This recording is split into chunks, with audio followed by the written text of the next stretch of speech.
All right, welcome back to another episode of Best Hour of Their Day. I'm here with Dawn Fletcher. You may know Dawn from Mentality WOD, and welcome to the show.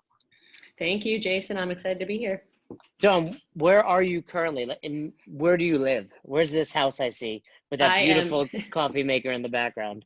It is a nice one. I'm in San Diego, and it's a beautiful rainy day, which is rare, but I'm loving it. You know, it's beautiful here in Boulder today. I was just telling Roz, these are the days where I'm excited to live here. So I'm glad you're having good weather, rainy day and all, and I'm excited to chat with you. I love all of our interviews, but I'm really excited to talk to you because we have a lot of similar background, and I love anything that has to do with just developing a stronger mentality. So me too. Cool. Talk to me about where this idea came from. I think it was brewing for a very long time since I was a teenager. I just didn't know where the interest and the passion would take me.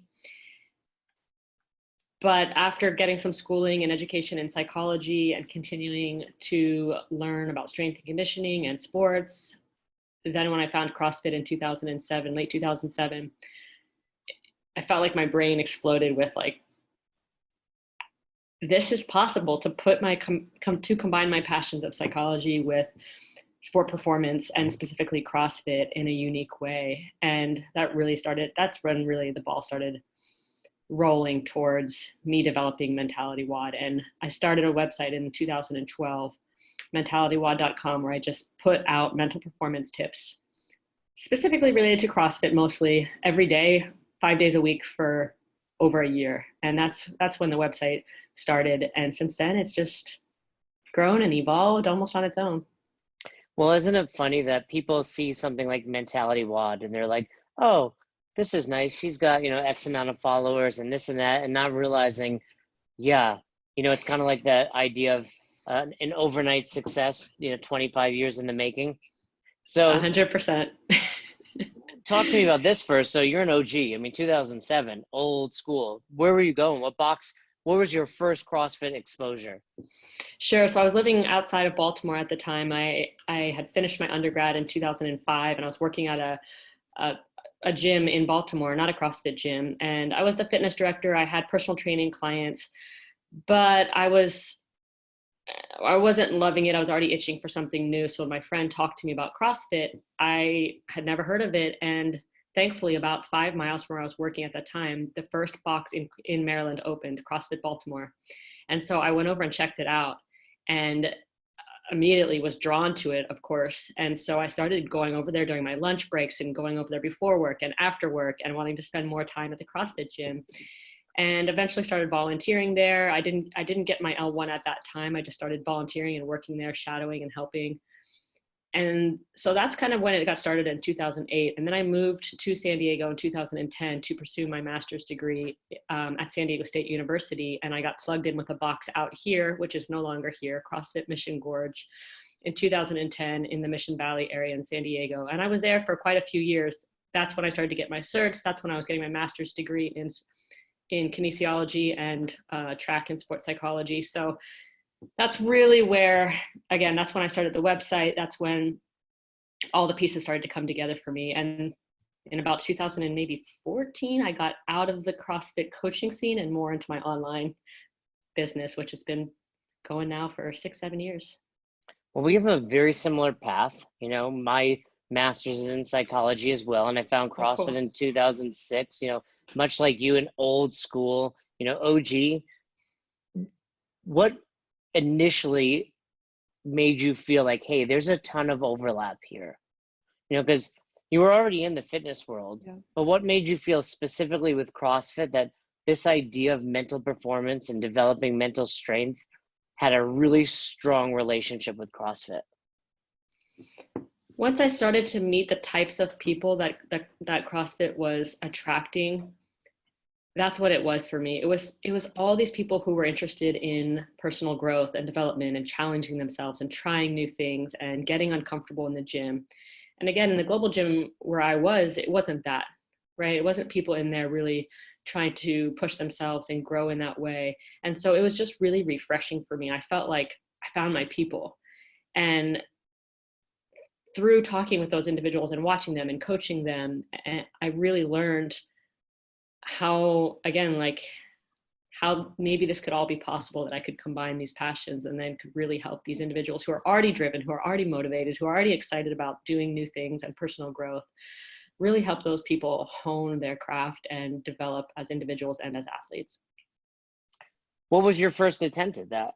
You know, you're at multiple boxes. You moved to San Diego to get this master's, but where was your true for, you know, other than I started putting stuff up on the internet, you know, was it an interaction with a member? Was it with yourself? I don't know if I could trace that back, to be honest. I'm sure, again, I was practicing all along without really knowing it. But once I settled on this idea of Mentality WOD and having my online business, I reached out to Castro and shot him an email. And this was probably, again, 2010-ish. And I was like, I want to develop CrossFit Mental. This was my thing. I want to create the seminar. I want to do the thing. He's like, whoa, we're not there yet, but come to your L1, come to your L2, come to your L3. And he really brought me in a way at that time where you could have that casual conversation with Castro back in the day. But he brought me in and he brought me to, I think it was an L2 or an L3, where I was able to do some videos for HQ and almost get my shot at it. And that really kickstarted my path at that time. Dealing with Dave is not always the easiest thing to do. He's very direct, you know, very short when he's talking. What was your interaction with him like, other than him saying, hey, come take these seminars? Beyond that, was it like, okay, this guy's cool? Or was it like, this guy, you know, is what he portrays himself to be online? No, he was totally cool. We always had great interactions, and back then it was more frequent than it has been in the past 8 to 10 years since the sport has grown and it's gotten so much busier. But in the San Diego culture, it was more just like everybody knew each other at that time, and we were all interacting a lot, and Dave was around a lot. And so I had a lot of positive, pleasant interactions with him. And he really helped me get started, whether it was something he believed would eventually help CrossFit HQ, or whether he just wanted to give me a shot because I was persistent and I was passionate and I cared about what I was talking about. I don't know. Maybe I'll never know. But when I see him around, we always have hugs and, high fives and the OG talk. Yeah, Dave's a great guy. He just gets a bit, he is who he is, but he's a great dude. And when he likes Totally. you, he likes you forever. So you've got this great blog. What is your most successful blog post? Shit. I don't know. Good question. I think I have, since the blog got popular, I basically took all the best content from my blogs and put it into a program. And now that's what I sell online as my main online program. Actually, I think I do know. I think one of the best blog posts I ever wrote, or most popular ones I ever wrote, was basically about how you are more than enough without accomplishing anything. And that if you can move from that sense of empowerment, that anything is possible. But when we try to gain our worth and win our way into liking ourselves, it can become a slippery slope and a trap. And I think that was one of my main first blog posts that went viral in some way, to some small degree. So how much overlap is there, though? You focus on CrossFitters, but isn't this really something that anyone can benefit from?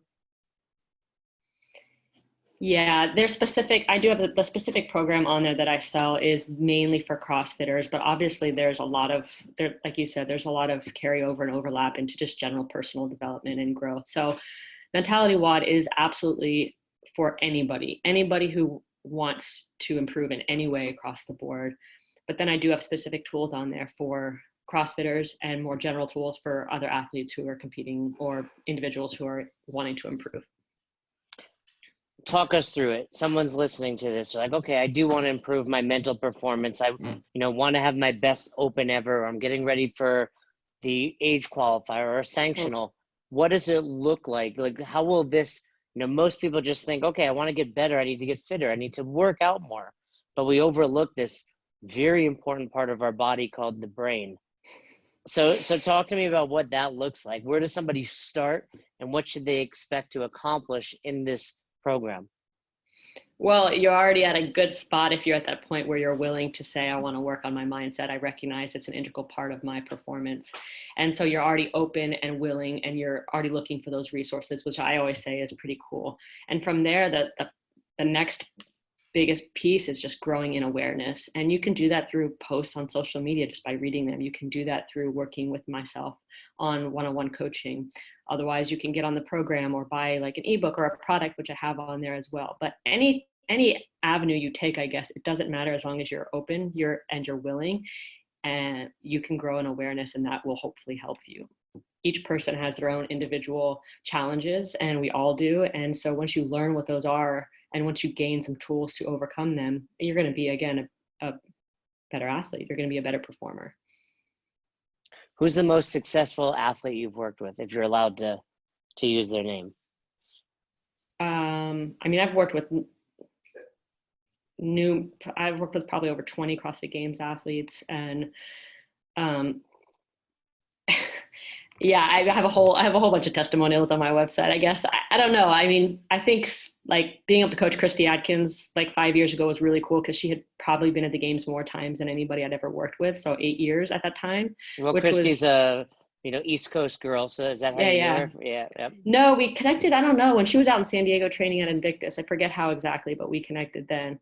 But some people who have been at the games like 8 or 10 years, that's been really cool for me, because those people really, again, they are even 8 years into this and are at that level, and they're still recognizing, and they still have the appreciation for how much their mind can play into their performance, and they're still seeking, like, how do I get better at that level? When, again, you're looking at them as a fan or as a coach in the sport, you're like, they got it all figured out. They're so good. They've been there for a decade, but they're still trying to get better. And it's really, really cool. So I've had some experiences like that where it just like even restores my, I guess, passion for what I get to do.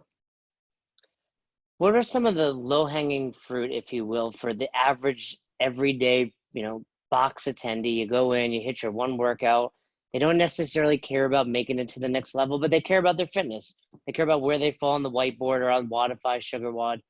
What are some simple things they can do, like actionable? Right now, here's what Fern and I are really bad at giving out specifics, like do this, because there's so much gray. And I'm sure there's a lot of gray here. But if you had to maybe give 3 things to do. I would say 1, practice creating process goals for your workouts. So you get to the gym, you see what the WOD is, or your coach starts to go over what the workout is and what the warm up is to create, at least get used to or get competent creating 1 or 2 process goals for yourself. So it's a 21-15 line, let's just say. It's called Fran. Right, Fran. Thrusters, burpees, Fran, whatever it is, say. And for you, instead of beginning to think about the outcome that you want to achieve, the score, the time, the weight lifted that you want to, just begin to think about, what can I practice in this workout that's going to help me as an athlete? And so giving yourself a small win. I guess it could be a win, or it's more just a practice. It's what within this workout can I practice getting better at? And that, again, is less focused on the outcome that you want to achieve, but it's more, what am I practicing improving during this workout? Is it unbroken sets? Is it breathing? Is it body language? Is it transition? Is it negative splits? There's a whole host of process-oriented goals that are basically put your focus more on how you're doing it than what you're accomplishing.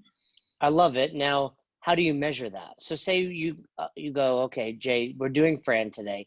And I come in and I say, my goal is going to be able to breathe through my nose through the 20. Well, that's too easy, right? Because it's like you did or you didn't, right? So say I change it. I say, my goal is going to be to not let myself feel like I'm getting out of breath. You know, that feeling of like, well, that's a tough one. I can't keep up. Okay. So give me an example. I mean, you got the obvious, like going broke and here, which are great. Fern and I talk about that, like, especially when you've been doing this a long time, a benchmark workout is really stressful. Totally. Because all we're looking at is, this is the time I need to beat. But what you're suggesting is you can actually perform better while maybe not even hitting a PR.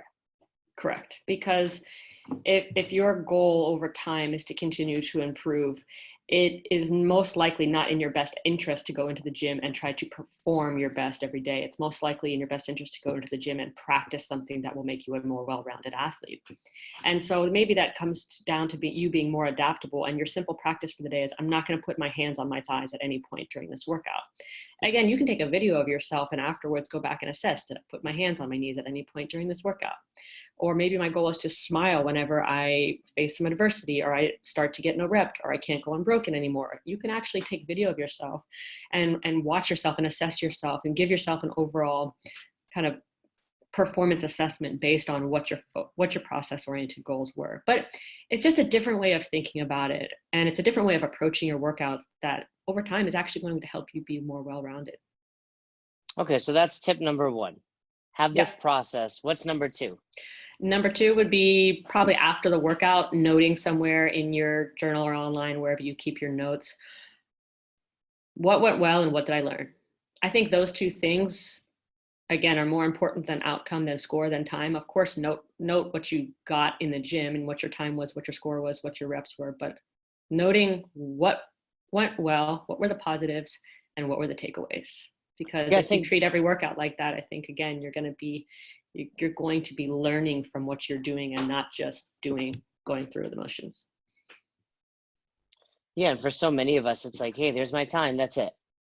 Yeah. So are you suggesting you come in and you have your process, and whether you're successful or not, you find something that went well in that workout? Yep.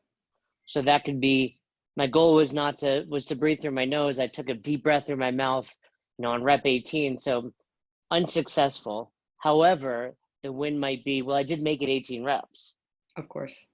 Or the win or maybe it might be something totally, you're right, maybe something totally different. I beat my buddy. Yep. Or, so there's lots of options there. All right, and then what's number three? Average gym goer. I would say create a practice outside of CrossFit that is centering or grounding for you in some way. I often ask people, like, what do you do to gain a sense of inner peace, or what brings you inner peace? And they have no idea, and they don't practice something. So I would say have a grounding practice outside of CrossFit, something that you do in your day-to-day life that can just help you feel calm, grounded, at ease, at peace, and build that into your daily practice. I think that's something outside of sport performance piece that is really integral to just overall mental well-being. I think that's probably one of the most overlooked things amongst CrossFitters, but probably the majority of the population. So let's dive a little deeper into there, because I'm interested. I'm being selfish here, and I want to know, because it's something I often struggle with. What are some tactics you might use for that? Well, everyone has to experiment, right? And find out what feels good to them, but start with a list of some things that I could give after a decade of doing this, to give to people some examples of what they could try. Anything from just silence, meditation, maybe listening to an app like a calm app or a breathing app, journaling, reading, prayer, nature time. Like, we could go on with a whole list of things that here's your options, but begin to integrate them at 5 minutes or 10 minutes at a time throughout your day on a week-to-week basis, and see what you feel. Play with it a little bit, see what feels nice to you, see what feels comforting to you. And then you have to build a discipline around it, really, just like anything else. How many days does it take to create that habit? I can't say a number. I honestly think it could take one exposure. If the person has a positive experience, they're going to be bought in. I think that if not, then it may take a little bit longer, like 2 to 3 weeks is probably on average. But I know I've been changed after one practice of something, and I know there's many other things in my life that I've done hundreds of times and still feel like I have to force it, What was that? What's something that, like, immediately you're like, I need more of this in my life? Ice baths. Really? So you're a big proponent? Yep. And I know I love them as well. For me, it's more, I have one right in my backyard. Yeah, it's you made it yourself? I just have a big horse trough container that fills with water, and you cover it up. And thankfully in San Diego, it gets cold enough overnight that it stays cold. Otherwise it dumps, 30, 50, 100 pounds of ice in it. And how often are you doing that? 2-ish times a week on average. You just have to go for it, right? Yeah, just go out, just go in, and I would do it every day if I had the freezer type, which I will probably move to in the near future. But it's just something that I did once and I had such a high from, and I thought, yeah, I get it. Do something uncomfortable, face that fear, the high you get afterwards, the feelings of like brevity and courage that you want to get shit done. And just overall, this was like, wasn't hard for me. I was like, one time and I'm good. I love it. I agree. I love an ice bath, and I like them better than a cold shower, because me too. The idea you just go in, Me all too. in. So this is great for the listeners that, hey, Dawn just gave you 3 amazing tips. And I think if you start looking at it that way right away, you'll see a difference. Now, let's flip the script and talk more from the coaching box owner perspective. Obviously, the easy answer is implement those, but how do you do that is it at the whiteboard? Is it private meetings with your clients out for coffee? How do you make this happen for everybody? Because you're going to get the inevitable people that come in. It's like, no, none of this mushy BS. Like, I just want to work out and look better naked. But you're actually doing them a huge service here. So it's one of those things where I need to give you what you need, not what you want. But how do I make that happen at the box level? We can do both, don't you think? We can give people what they want and what they need, and that's kind of the Yes and magic of no. a coach, is being able to sense, okay, like I pick up what you're saying, and also like I'm going to deliver it to you in a way that makes it so appealing that you can't resist. And so I think that starts from the top, right? Your coaches, your owners, being able to create a culture of people who are bought in as a staff to mental development, personal growth, and from there, hopefully, you can filter it down in different ways. I like everything that you said, from meetings with clients like on a monthly or every 60-day basis. Imagine if every gym had each member was assigned to a coach, that they had a 30-minute meeting every month or every 60 days. How cool that would be. When we talked about basic things like, what are your goals and what are you doing to develop yourself, and what kind of questions do you have, how can I help you? You know, posting things on your Facebook, and beyond nutrition challenges, what are we reading? And maybe you have something every week where you sit down and we do a book club and we talk about it. But even having those options, I think having that dialogue, having that culture gets people interested. But it normally takes a bunch of different ways that you have to approach it, just like anything. Because not everyone's gonna, like you said, not everyone's gonna respond to you standing at the whiteboard talking about how to take notes in your journal. No, of course not. Well, I know this is a little bit of a tough question for you, but I like what you're saying. The challenge for box owners or coaches is, do I charge for this? What's your suggestion there? I think if you had someone who on your staff who was willing to lead that charge, and you could pay that staff member, then it would be something like a $10 add-on. I think if you could make a program out of it, or you could create some structure out of it, then it could be an add-on to the value and an add-on cost for members who were really interested in that. But I think generally, if you're just bringing it to the table as gym owners and as a staff, then there's no need, because again, I think it depends on how you structure it, or if you structure it. Is this something that you think can be done in a group setting? Absolutely. I think it'd be even more powerful if it was done in a group setting or small group setting, especially again, even just being offered to the members. I think it was a while back, and I forget what gym it was, but they had like mindset meetings every Wednesday night at their gym. And I don't believe it was anything additional. It was just somebody who was really passionate about it at 6 p.m. and it was a small group, and they would do that on Wednesdays. And again, I think that creating that type of culture where that's even an option is going to get more people interested in have them build a greater understanding of what impact it can have. So something you said earlier is, getting to this idea of, it doesn't have to be based on your performance to find happiness. Right. Are you seeing a lot of people that base their own self-worth on how they perform in the gym? Yes, especially I think the further into the sport you get, and the more you begin to care about your performance, your outcome, getting better, comparing yourself to others, the more you want to compete at that higher level, because it is a comparison game. Our sport there's a lot of leaderboards. There's the way you get to the top is by being ranked, is by having your scores out there, is by posting your videos, etc. So I think that it's very easy to get caught up in those thinking patterns that we all have to learn the hard way, or we all have to learn when or if that isn't serving us, and then what to do about it. Right, because spoiler alert, at some point your performance is going to go down. Yep. Spoiler alert, right? And we all will get to that point where like, oh shit, like I'm either injured or I'm sick or I can't keep up or someone is better. at whatever it is. And again, what do we do with that information? How do we internalize that or not? And how do we integrate that? How do we move forward from that?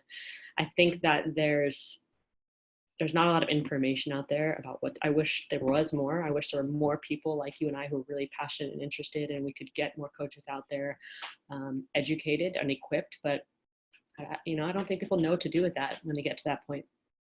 And I think as you're saying this, to me, it really is a great opportunity for boxes to have better retention. Agreed. Because, people will get hurt and things will come up, people will move, whatever. But there's a huge percentage of box owners that lose people because they're burned out. They're burned out, or they realize, hey, I'm not getting better or as good as I want to get. But giving them these wins, that don't necessarily come with the time stamp is really lucrative. Have you seen that in your experience, that people are actually just doing CrossFit longer because it's less, the challenge with CrossFit is it's really stressful. Yeah, and I think people get to the point where they think, I can't keep up with this, right? Whether it's with the programming, whether it's with all the movements I need to learn, whether it's with that idea that I think I should be getting better all the time, but I'm not, and it's too much for me. And so there's this imposed stress of, this is too hard. But like you said, it's too stressful. I cannot keep up to the degree at which I want to be performing. It's too much for me. It's too consuming. And it can be, of course.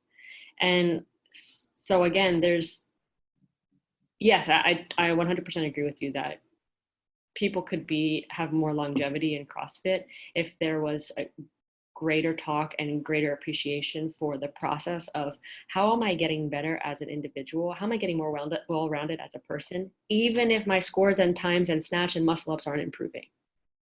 How is this community, this culture, this strength and conditioning program helping me improve as an individual and become more well-rounded, more adaptable, more resilient, more confident, more genuinely joyful or happy, better spouse or parent or whatever?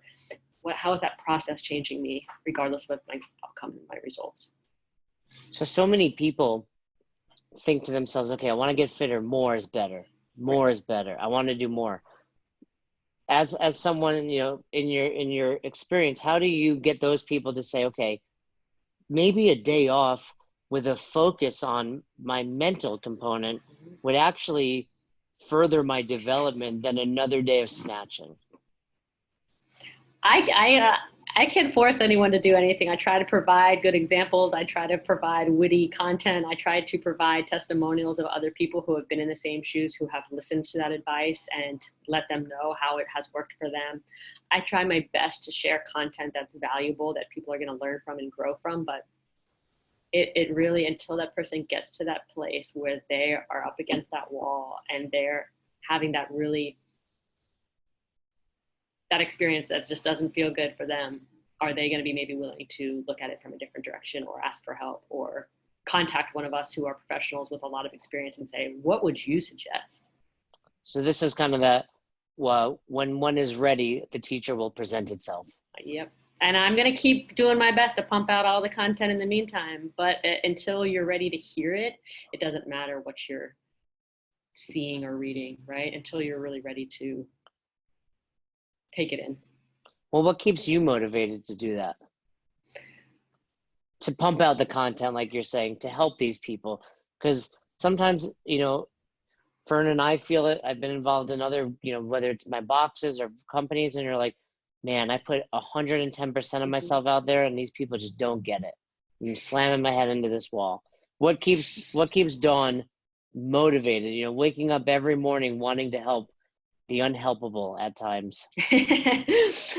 See, I'm working with such a select group of people that are truly coming to me for help. So I don't think I have the same struggles as a box owner would have, or even, somebody else who does different type of coaching. People who are coming to me genuinely are ready and willing and want help, and they're either going to pay for it and it's not cheap, or they're going to sign up online and they're going to do a program, or they're going to read a book, and they're already at that point where they're ready. So it's very easy for me to stay motivated because the people who I'm working with are very motivated to improve. Typically, whether they're first year in CrossFit and they're just stumbling through to try to get better, or they're 10 years in and they've been to the games 8+ times. They are really ready when they come to me. So I'm working with highly motivated, driven individuals who are ready for change, and it makes my job, how I feel, it makes my job really easy. Also, I think an important part of staying motivated 10 years into this is that I vary my approach and I try different things and I put myself out there in new ways, so that, again, it started with a blog. I probably haven't blogged in 7 years. And then I put on an online program, and then some other content. And now, and then I used to do speaking, then I stopped doing that. Now I'm doing more speaking and mastermind groups. And so I continue to look for ways for myself to continue to grow with the business so that I can do new things and challenge myself in new ways. And that really keeps me motivated. Well, you mentioned two things, and I want to ask for your opinion on this. Other than mentality WOD, you keep mentioning, hey, you can look at things on Instagram and social media. And I agree when you sift through kind of the BS. But what's one Instagram that you think we should be following that maybe we're not? Finding Mastery. Michael Gervais, who is the Seattle Seahawks sports psychologist, and he puts out what I think is the best in content for the combination of personal psychology and sport performance. Same question about a book. What's one book that you think everyone listening needs to check out? And why haven't you written a book yet?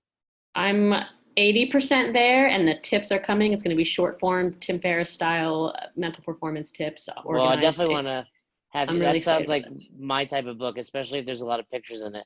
But we'll definitely I'll work on the pictures. We'll have you back on. We'll have you back on to talk about that. But what's another book other than yours when it's out? Oh, let me think of a good one that I think most people haven't read. Greg McKeown, Essentialism. I think it's one of my favorites. That is one of my favorites.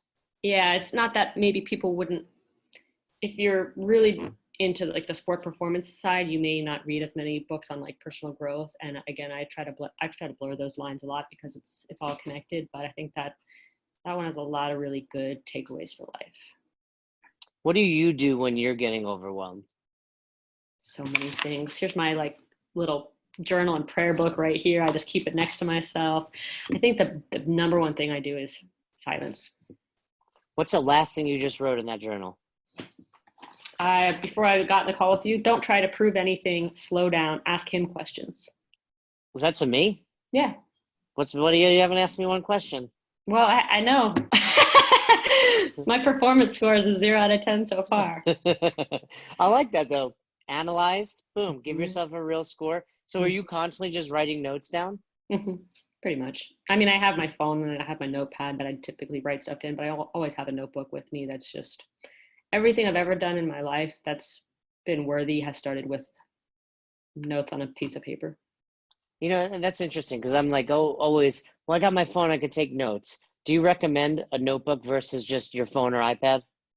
I honestly don't know how much it matters. I just think that as long as you're doing it and it's somewhere where you can revisit, and that's all that really matters. All right, Dawn, well, I don't want you to get off this call with a 0. So do you want to ask me any questions? So you're into like quite a few different things I know what you have going on. What's the project that's most exciting to you right now? That's a great question. I mean, man, you got a 10. You just earned yourself a 10. I would say, honestly, the project that's most exciting to me right now is my jiu-jitsu journey. Cool. I would love to say. I didn't even know about that one. Yeah, I would love to say, I tried to, think, because I love growing Best Hour, and Fern and I, we have some amazing things. We're going to HQ next week. We're coaching, the underserved class. I love what I'm doing with Thunder Bro. But both of those, are fun. They're exciting. But truly my passion is like showing up to jiu-jitsu every day, getting my butt kicked by women half the time, actually 90% of the time. And, but showing up again and being like, how can I get better? And like today was one of those days where it's like, that cliche expression of 1% better, working one move, got it, and then wind up getting choked, working it again, got it, get choked again, and finally get it and not get choked. So I love it's that. really, it's fun for me to have that. And kind of like a lot of the things that you've talked about, one thing I need to think about that I don't do, I leave jiu-jitsu often like, man, this girl Fabiana, she's a brown belt. She's probably 115 pounds, and any dude listening, she will choke your ass out. And I love it because I told her, like, one of the first days I met her, I was like, you've made me get rid of all my excuses about being small. Yeah. Because I see you beat some of the bigger dudes without getting out of breath. But I like this idea. What I'm going to start doing is A, bring a notebook, and B, writing down, one win that I get every day. One win and something I learned every single day. I'm going to start doing that. Thanks to you. What else? I love answering questions. Do you have anything else for me? Oh, I have a lot, but I love that you said that, because I didn't even know that was something you were involved in, but that's pretty cool to hear. Yeah, I think, and to that point, be anxious to hear your opinion. So many people put their value in kind of their work and career. Of course.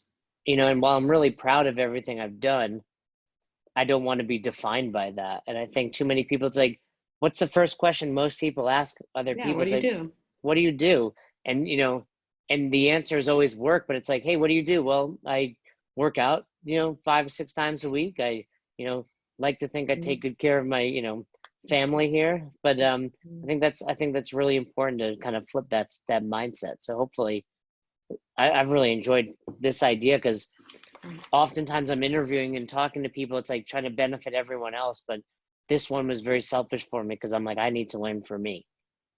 I think that's really cool. And I actually think that's when some of the most organic conversations and when we can make the biggest impact is when we just share our own learning lessons, or share what we're practicing and working on with others. Like, my favorite thing to ask people is like, what are you practicing? What are you working on? Like, what things within yourself are you trying to improve or overcome? And if a person can't answer those kind of questions, they're typically not my kind of people. Yeah. Well, so let me flip it back to you. Of course. As someone that, focuses on mindset, and you've been very successful in a very hard space. It's hard to separate yourself in the fitness space, period. But, I find like the mindset people are like, you got some dude that took a class. Mindset people. Well, everyone's a mindset. No, I know. And I'm there as well. Don't get me wrong. But what is one thing that you're still working on? Oh, so many things. It's insane. Oh, goodness. I would say the biggest one I'm working on right now proactively is my public speaking. I started going to Toastmasters class a couple of months ago to work on my craft, and it's been really fascinating to watch that process unfold and to just learn new things about myself. So that's been really fun for me, is just that growth period of, I used to be in the gym so much and in front of people all the time. And then I got behind the screen and put my business online. And for 5 years, I was realizing I wasn't getting out in front of people and in crowds and talking. And so I built up some fear around that, and just nervous energy, nervous excitement around public speaking and getting in front of people and making sure I could clearly convey my message and all of that. So this new year, I was like, I'm going to these Toastmasters classes. I'm going to commit, and I'm going to make this happen. And I have some cool speaking engagements coming up that I'm excited to see how it pans out. Well, as someone that takes a lot of pride in their public speaking myself, I can tell you it's working, because there are 2 things you do really well. One, you don't have a lot of crutch words, the ums and likes and those. And the reason you don't, my opinion and my experience would be because you're talking slowly and deliberately. And most people, this is what I tell them. Is it written down in your journal? That's because I wrote that, slow down. See? Well, I explain this to people all the time, especially at level 2 seminars, where the coach is just yapping a million miles a minute. Like, slow the F down. One, no one notices. I guarantee until this point in the podcast, no one thought to themselves, these 2 people talk really slowly. What they're thinking to themselves is, these 2 people are really freaking smart. And that's because, and I'm joking a little bit, although we are really smart. But it's because when you slow down, you're not actually saying less. You're just removing a lot of those filler words, and you're thinking about what you're saying. And I can tell I've never Thank you been to for that. Toastmasters, but Well, in I've had. class, if you use a filler word, they actually click you with a clicker. And so it's something you become really cognizant of. It's obviously something I was aware of before I began going to these classes, but they'll sit back there and I actually click how many likes, yeahs, buts, you knows. And so you become even more aware, and then you're more willing to slow down and be thoughtful and have pauses, and it becomes more comfortable. So it's all practice. It's just fun for me to learn about anything new. And so it's been a cool journey for me. And if you're listening and you're a coach, guess what? You're a public speaker. Yep. And I'll give you two examples. The first example was when you get hired for the CrossFit seminar staff, every few months they get all the new hires together. They fly us out to San Diego and they have you practice your public speaking. And, over 10 years ago, or whenever I went to mine, one of the new hires, his name was Donovan Degree. He's no longer on staff. Great dude. He's actually one of Rich Froning's first training partners. And he gets up in front and he's giving the "What is CrossFit" lecture. And every other word was and like, and with someone like Boz or maybe Nicole Carroll, hey, says this to him, slow down. And immediately it was noticeable. All of us trainers were thinking, wow, what a difference. Secondly, when I had my intern program at my boxes, I used to film my coaches. And I had one of my great friends, really smart guy, his name's Peter. He was interning and he filmed himself coaching. And every other word was like, literally every other word, like, do it like everything. So I say, I pulled him aside. I said, let's go watch this, Peter. And I want you to count how many times you say like. And we watched the entire 5 minutes or whatever it was. He said, I didn't say it once. What are you talking about? And I said, are you messing with me? And he goes, no, I didn't say it. So we watch, and it made me question myself. So we go and watch it again. And I put like a little sticky note on my screen. And every time he said it, I gave it, and he was, oh my God, I had no idea. And this is someone really prominent job for the state, New York State. He helped a lot of people in politics, and it made a huge impact on his life going forward. It was really incredible. So if you're listening to this, I want to challenge you to do the same thing that Dawn and I said. Slow down. Maybe you don't give yourself a click, but give yourself a burpee every time you catch yourself doing it. Give me one other thing you're working on, Dawn, before I let you go.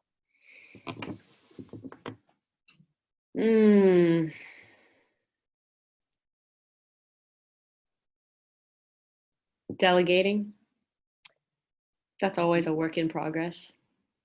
Eliminate, automate, delegate type of thing? Yep. I have no problem eliminating. I have no problem automating. And so the work is in delegating and being smarter and wiser about my practices around getting other people to help me so that I can continue to make sure that I'm spending my time on the things that I'm most passionate about. It's something I'm very aware of, but it always takes work. What was the hardest thing you let go of when it came to Mentality WOD? I think initially was my social media, which was the best thing I ever did. And I've had some interns throughout the years help me with things, but then really hiring someone to fully take over that and eliminate that from my plate has been the best thing I ever did. But it felt like I was giving away my baby or something, like this is what I've made or produced and now you're going to handle it. But you practice working on that relationship back and forth and it becomes something that's really natural, and it can still maintain my voice. So that was really something that was good for me. But moving towards even greater alignment for me means more delegation. Yeah, I mean, if you want to grow your business, you've got to be willing to give things up. And one thing I heard, and I believe it was from Tim Ferriss, who really promotes that in the 4-Hour Work Week, is don't delegate what should be eliminated. Agreed. So many people just, box owners especially, I was the worst, delegating all these things where really 90% of them we shouldn't be doing in the first place. Agreed. Well, Dawn, I feel like you've given yourself a 10. Great question. And not only, I want to just let you know, I'm being 100% serious. I have a notebook that's like buried in my bag right now. I'm pulling it out and I'm going to keep it beside me all the time going forward. It's a passion planner given to me by Austin Malleolo. I keep some notes in it, but especially during the night, I wake up with these ideas, often jokes. I wake up with jokes And then I'm like, oh, I'll remember it in the morning, and I never remember it. Have you done any stand-up? So I really want to.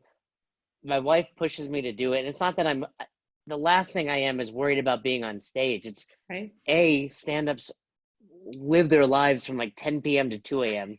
True. When I'm trying to be healthy, I'm in bed by 9 o'clock half the time. And B, just coming up with the material. Let me run a joke by you while we're here.